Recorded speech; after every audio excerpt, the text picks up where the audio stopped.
Number 1, दांतों की चमक। दांतों को चमकदार बनाने के लिए मीठा सोडा, आम टूथपेस्ट मिलाकर ब्रश के साथ दांत साफ कर लें। पिलाहट दूर हो जाएगी और चमक आएगी।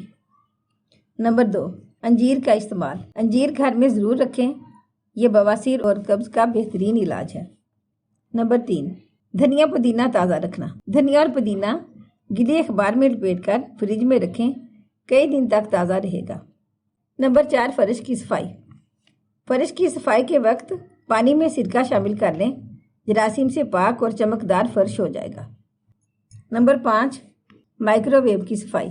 माइक्रोवेव ओवन साफ करने के लिए 1 कप में आधा पानी और आधा सिरका डालकर 5 मिनट ओवन में रख कर चलाएं और फिर निकालकर साफ कपड़े से ओवन अंदर से साफ कर लें।